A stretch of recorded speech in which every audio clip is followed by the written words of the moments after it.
Moi, quand j'étais petite, je me souviens que ma mère ne se prenait pas trop la tête pour se maquiller. Elle achetait son fond de teint au supermarché entre le ketchup et le gruyère râpé, et quand elle rentrait à la maison, elle rangeait tout pêle-mêle dans les placards. Ce qui fait que je me suis retrouvée un certain nombre de fois à manger des pâtes à la crème de jour. Alors, ça se mélange très bien, mais par contre, les tortellini sont toujours aussi ridés. Aujourd'hui, on a tellement peur des perturbateurs endocriniens qu'on préfère faire son maquillage soi-même. Alors, c'est vrai que quand j'ai vu une troisième oreille pousser sur le front de ma mère, je me suis dit qu'effectivement, même si j'aime beaucoup les breloques, c'était peut-être préférable. Je suis allée dans un magasin immense où il y avait des milliers de produits et où je suis tombée sur une vendeuse qui m'a d'emblée demandé si je voulais un fond de teint vegan.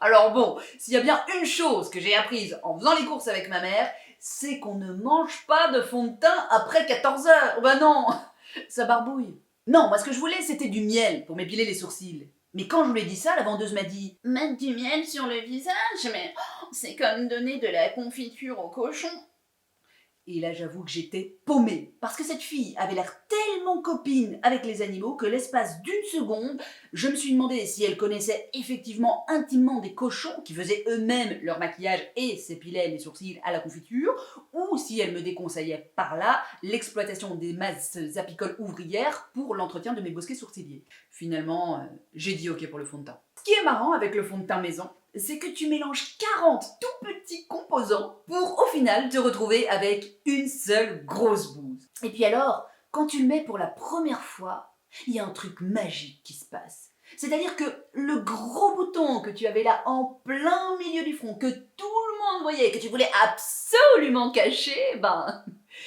il est toujours là. Alors moi j'appelle pas ça un fond de teint maison, non, j'appelle ça un fond de teint mutuel.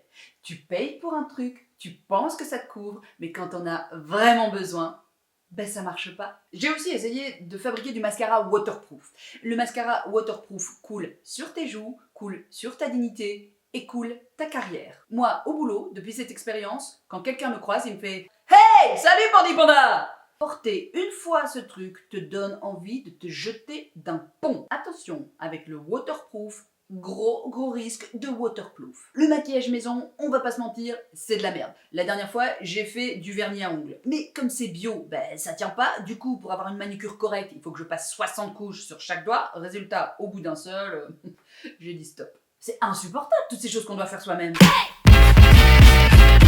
Bientôt, quand je voudrais une paire de baskets, on me dira d'aller la fabriquer moi-même avec mes petites mains. Je me recoltinerai une autre vendeuse zoophile qui me dira fabriquer ses chaussures soi-même, ça casse pas trois pattes à un canard.